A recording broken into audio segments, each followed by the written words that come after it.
Ya. Di mana aku bertemu dengan Om Yuda terus kangen-kangenan ngomong karo Om Yuda. Kabeh iki gentenan. Ora terus sampeyan iki moro-moro ngene, dia melecehkanku lho. Melecehkan kowe. Lah kuwi lho dianggep apa wong kowe rono tak turno rono Lah kowe malah iki apa? ngalih. Lah kowe iki apa? Kowe iki apa wong kowe iki?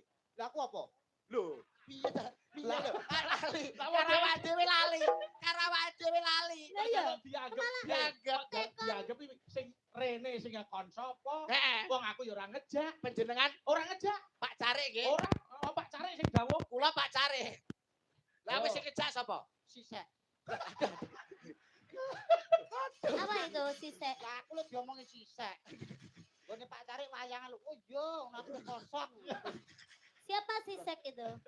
Pak Sek ya dalang mriki. Dalang. Dalang mriki. Tapi biasanya ngentekno Oh. panjer sih. Apok tenan. Waplok disane. Iso. Ben salah ya. Nggih, salam yo kagem Pak Sek. Ya, matur Nggih. nuwun. Anu, yo gandeng iki ujupe mantenan. Nggih. Nggih. Ben ketok gaweane aku tak nyuwun dandang gula Sidowasih. Wo katen nggih. Dandang gula Sidowasih saiki tak dapuk sing bawa mondo. Lah kok dianggep lho awakmu dianggep. Padahal aku ora dijak lho. Lah iya, ya wis ora apa-apa lah. Aku Ora yo apa-apa. ora apa-apa lah mewakili Pak Sisek. Ayo, sing bawa Mas Mondol ku langgame nduk niken. Sing apik. Langgame Setia Tuhu. Yo, saiki Mas Mondol makili Mas Fahrul. Yo, ora baen-baen lho. Kowe dadi Mas Fahrul, Sampeyan dadi Mas Fahrul, aku dadi Mbak Mbak Feni. Mbak Feni. Ngono. Masa ngono? Ya. Oh, berarti wingi metu. Lah. Lah Mas Fahrul berarti Ora manten. ngantek ngono. Pacaran. Ya ora nganti ngono kuwi. Iki kan perumpama kita itu bermesra Wah, sebelum berperan, sebelum berperan. Mas Farul karo Mbak Feni iki menikah ngono lho. Iki Jadi pacaran iki sih. pacaran sih, pacaran. Cara sih. Mbak Niken dadi Mbak Feni pantes. Lah Ah. iki cara dadi Mas Fahrul yo Mas Fahrul sing pas loro tipes ngene lah. Jadi Timbang bae akeh umpama. Umpama ya. sakone diagem Jane apik. apa siramu ki renek ukurane Eh. to, Mas. Mesti yo Mas, nggih blangkon Mas Yudo. nek ngono. Lah moh gak elek nek Pripun? ngono. Lah Yo, pripun? Sing ngarep sing diganjel ngarep no gen ketok wibawa kok. Nah, Diganjel apa-apa ngono nah, Ganjel iki ae, ganjel iki ae. Loh, iki ganjel ngene ning mburi ngono. Ya ora. Masa nek blangkon kok kena nggo dangir. Ate kaya makureng. ayo. Ah, ganjel iki ae. Nah, Lah. ya ya ya. Ben padha kuninge. Ah, cepat kuwi cepat. Nah, Apa ben kita. apa? Oh, alah. Nggih. Ngono kok ya urip to ge.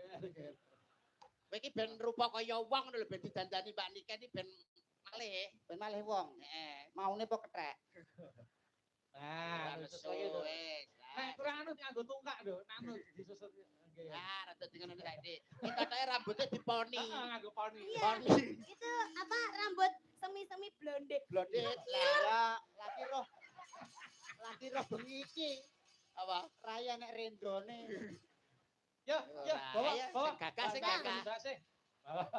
Pitingane. Iki kacamata kuda. Ora ketok lho. Malah kaya selambu makam kaya. Yo, Iki moto ya, Cuk. Wah, Ora moto nesu. dikenek-enek. Ora nesu. biar menyatu. Silak ngene, silak ngene.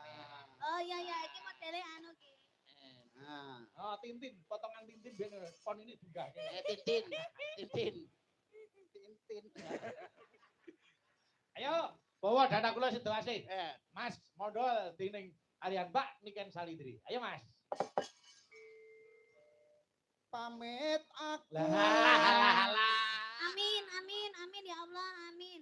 Urung-urung kok wis pamit iki lho. Pamit aku kok pamit. Arep marai. Boten.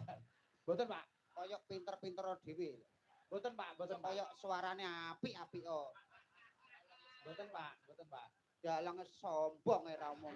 Ya lagi iki lho Mas Bayu dikon menengi. Ben apa-apa. Dalang diseneni. Lah rugi lho nanggepi omong gitu. Jenenge tuh wis dalang ki yo ngomong kok. Kaya ora kaya kancang karo sisek kan meneng. Ya, Oh, turu.